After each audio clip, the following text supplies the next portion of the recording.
in this hobby, there's three things that everybody likes. Now, this is my opinion, but as far as I'm aware, it's true. Regardless of what you play, or how you play, or what you build, or what you paint, or whatever, everybody loves these three things. And at rank 3, it's got to be Snotlings. Yep, everybody loves Snotlings. They're tiny, tiny orcs, smaller than Gretchen, and they're just stupid and fun, and everybody loves them. Number 2, it's Nurglings, because who doesn't like Nurglings? Come on, we've all got a secret sort of thing for Nurgle, you know, everybody likes it, so Nurglings are ranked number 2. And at number 1, it's got to be Squiggs. All varieties, all variants, how stupid they are, how fun they are, how bitey they are, just Squiggs. Everybody loves Squiggs. So that's why today I'm going to be painting some vintage Squiggs. I have here a box of 4 of the old bomb Squiggs. These are from, where are we? 2004 at the latest. So 20 years they've been in this packet, and I'm about to open them. And here we go. Ooh, 20 years. And they're coming out. Wow. Some people out there probably be screaming. Some of you purists. But whatever. It's my hobby. We can get this thing open.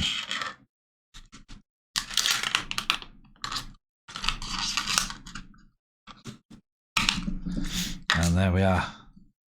And there we are. Look at these little things. I think they're super cute. Have I got multiples of the same? Yeah, I've got 2 of the same there. And 2 of the same here. You can tell how old they are because the slaughter bases come conjoined. Yeah, and it's slaughter bases. Great. So the mold lines on these guys aren't the greatest. There's a few mismolds on the underside, but they should be hidden once the model is done. The top side looks okay. There is a bit of a line running across here, but thankfully I've got files, I've got a knife, and I've got some old clippers, so hopefully I should be able to solve this. If not, I've got some liquid green stuff which I can use as a last resort. So I've got a box of old cork bits. I've got these guys to mount. I'm thinking of cutting the slotters just so it's plugs under the feet, then affixing the bases to the cork and then poking those down and in, and then sealing them from the underside more so with some super glue, or at least that is the plan. Then I think I'm going to use some more of this Modern Earth again, because I quite enjoyed that, and I think it'll add a little bit extra onto this sort of terrain. I could use it just in some small patches and see how it goes. Then also I was thinking of using this as an example here, just kind of scratching out some of the cork like so, and you end up with a rough sort of terrain bit. I was thinking of doing some of that on the base maybe. Then maybe getting hold of some of that clear glue and putting some little water puddles in. I don't know. Don't know if I'm going to go that extreme with it, but that's the plan. So I'm going to get cracked on. And there we go. All 4 are done. The other ones have just been pinned and glued from the underside. So they just had the base chopped up. And this one, I decided to make him hover. I don't know why. I just figured it'd be appropriate to have one in a little bit more of an action pose. And then all I've done is I've pinned him and glued him on the underside like so. So he should hopefully be in there fairly secure. He is a pewter mini as well, so I'm expecting him to probably be the casualty if there is going to be one. Yeah, the other ones, same thing. Just chopped them up, made a hole in the cork with them, and slotted them through. I did actually bend the legs on, I think it was this one.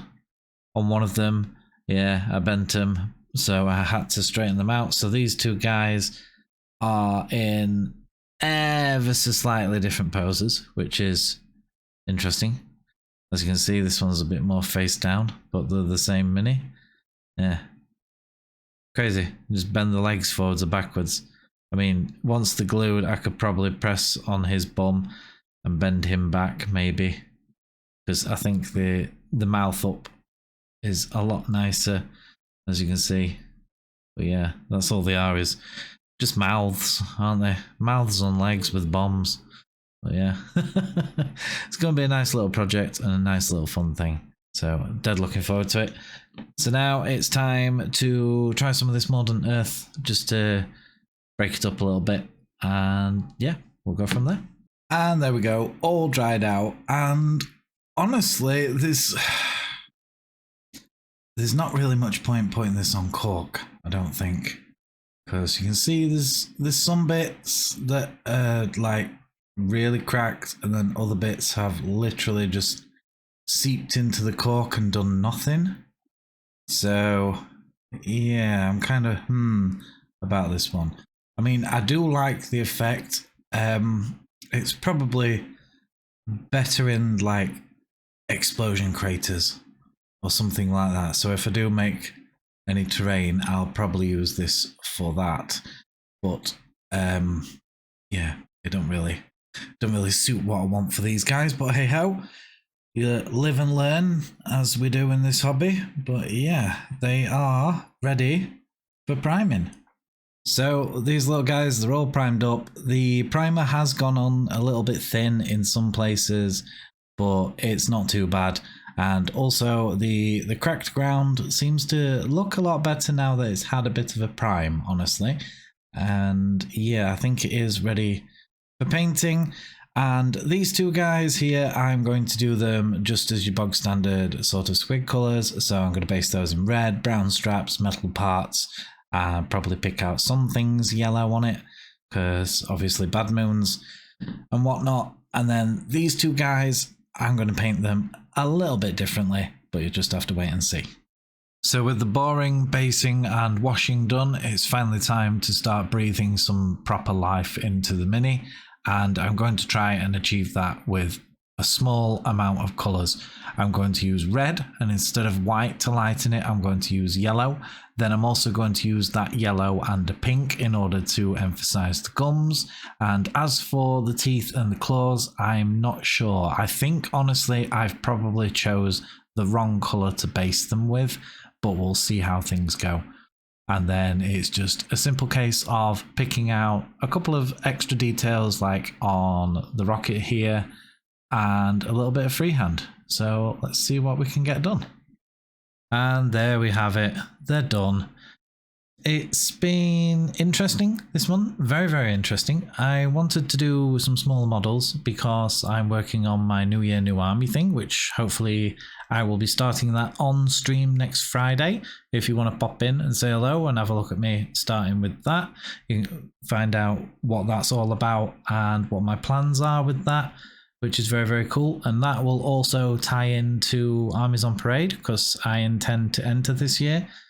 And yeah, it's all very interesting. So that's why I wanted a small project. And honestly, I've learned a lot from these two guys. I really, really have. They've been quite difficult, but also really fun to paint. It's like highlighting the gums and things like that were very, very difficult. And I tried to use my brand new Artificer, but if you look at the tip of it, it's all bent. And I haven't done that. And I don't know why it's so bent. Look, see it there? Oh, shake hands. Let's see. Really, really bent, and I don't know why. I haven't jabbed it in the pot. I always pull back to pull the paint out. I've been mixing with this brush for some reason, you know. And then even then, you look at this and it's got, even though it's a little bit split at the minute, it holds a better point than the Artificer, and it's still straight. I don't get it. Anyway, I'm just having a grumble about a paintbrush. But yeah, that's going to be that for this one.